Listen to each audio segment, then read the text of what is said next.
ওভেনে জর্দা রান্না একসাথে অনেক মানুষের জর্দা সহজভাবেই ওভেনে রান্না করতে পারবেন। সেটা আপনার বিজনেসের জন্য হোক বা আপনার যে কোনো বড় পার্টির জন্য হোক। এই রেসিপিটা ফলো করলে সম্পূর্ণভাবে পারফেক্টলি আপনারা বাসায় বসে ওভেনে ঝরঝরা জর্দা রান্না করতে পারবেন। আজকে আমি একসাথে ৩০ জনার জন্য জর্দা রান্না করেছিলাম, একদম ইয়ামি জর্দা। তো রেসিপি শুরু করার প্রথমেই আমি বাদামগুলা রেডি করে নিব। তা আমি অ্যালমন্ড দিব, আর অ্যালমন্ড অনেক আগে ভিজিয়ে রাখতে যাতে না হয় সেজন্য আমি সাথে সাথে পানি দিয়ে ভালো করে ওয়াশ করে মাইক্রো ওভেনে দিয়েছিলাম ২ মিনিট। ৮-১০টার মতো এলাচি, বড় ২ টুকরা দারুচিনি, ২টা তেজপাতা, বড় একটা পাতিলে, যেটা আমি চাল সিদ্ধ করব সেই পাতিলে পর্যাপ্ত পরিমাণে পানি দিয়ে, পানিটা একটু বেশিই দিতে হবে। পানিটা দিয়ে তার মধ্যে গরম মশলাগুলো দিলাম আর ফুড কালার। আমি জর্দা রান্নায় বাংলাদেশে যে জর্দার রঙটা ব্যবহার করা হয় সেই জর্দার রঙটাই ব্যবহার করি। আপনারা যে কোনো Indian grocery, Bangladeshi grocery store বা মিডল ইস্টের গ্রোসারি স্টোরে এই কালারগুলি পাবেন।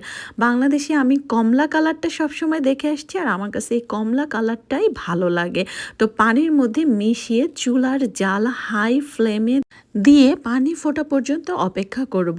এর মধ্যে আমি বাদামগুলাও স্লাইস করে নিয়েছি, আর হাফ কাপ পরিমাণে কিশমিশ, আমি গোল্ডেন কিশমিশটা নিয়েছি, এটা ওয়ালমার্ট থেকে কেনা। বাদামগুলো ঠান্ডা হলে পরিষ্কার করে স্লাইস করে নিচ্ছি হাফ কাপ পরিমাণ। একটা মালটার খোসাটা ভালো করে খুলে নেব, কারণ এই খোসাটা আমি ব্যবহার করব চাল যে সিদ্ধ করতে দিয়েছি পানিটা, সেই পানির মধ্যে আর জর্দা রান্নার সময়। এটা ব্যবহার করলে স্মেলটা অনেক ভালো আসে। আর মালটাটাও কেটে সম্পূর্ণ রসটা বের করে নিচ্ছি।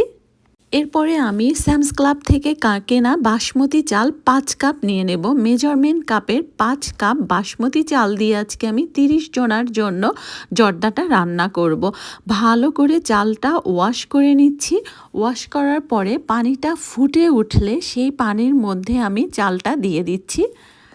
এই বাসমতি চালটা অনেক বেশি নরম থাকে দেখে আগে ভিজিয়ে রাখতে হবে না। আর চাল আমার পারফেক্টলি হতে হতে আমি ওভেনে বেক করার জন্য ট্রেটা রেডি করে নিচ্ছি।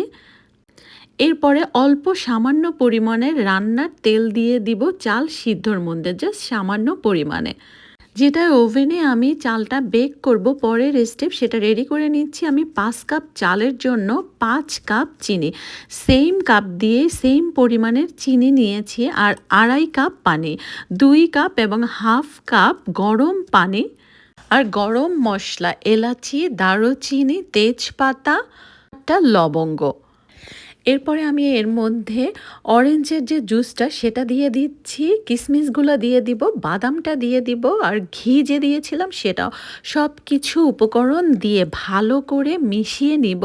চিনিটা যেন মেল্ট হয়ে যায়, আর চিনিটা মেল্ট হওয়ার জন্যই গরম পানিটা ব্যবহার করা। এভাবে আপনারা জর্দা রান্না করলেও একটা জর্দাও ভাঙবে না, ঝরঝরা হবে, পারফেক্ট হবে।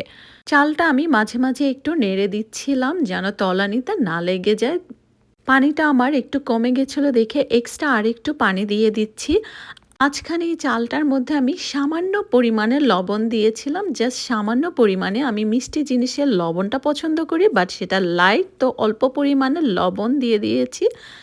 চালটা 95% সিদ্ধ হওয়ার পরে দেখা যায় অলমোস্ট আমার সিদ্ধ হয়ে গেছে 90%। তো 90% সিদ্ধ হওয়ার পরে একটা চালনিতে ছেঁকে তারপরে ট্রেটার মধ্যে সম্পূর্ণ চালটা দিয়ে দিচ্ছি, মানে ভাতটা, জর্দার ভাতটা দিয়ে ফয়েল পেপার দিয়ে কাভার করে আমি বেকিং অপশনে ওভেনে ৩৬০ ফারেনহাইটে 25 মিনিট রাখবো।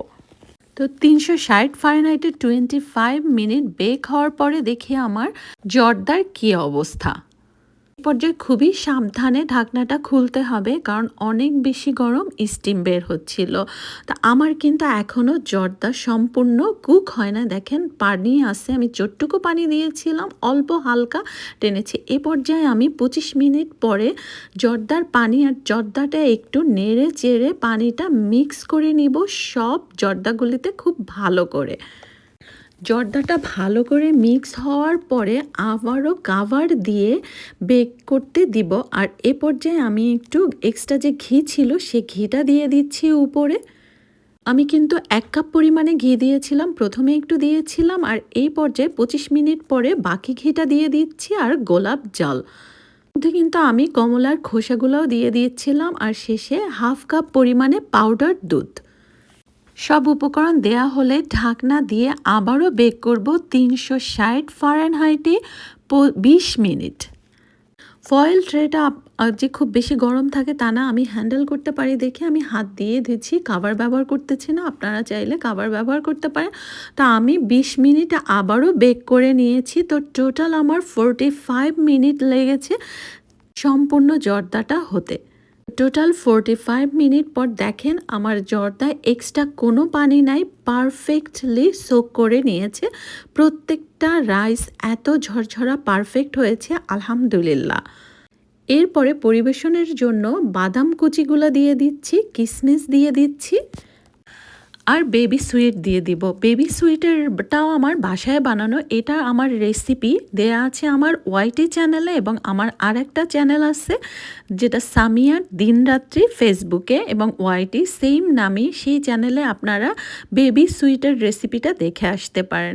বাসায় বসে পারফেক্টলি বেবি সুইট কীভাবে বানাতে হয়। আর আমার জর্দাটা অনেক বেশি ইয়ামি হয়েছে, আলহামদুলিল্লাহ পারফেক্ট হয়েছে। দেশের বাইরে বসে যারা হোম বিজনেস করেন তারা কিন্তু ইজিলি এভাবে রান্না করে পারফেক্টলি সেল করতে পারেন আর পার্টির টাইমেও ইজিলি পারফেক্টলি বানাতে পারেন। রেসিপিটা কেমন লাগলো অবশ্যই জানাবেন। আল্লাহ হাফেজ।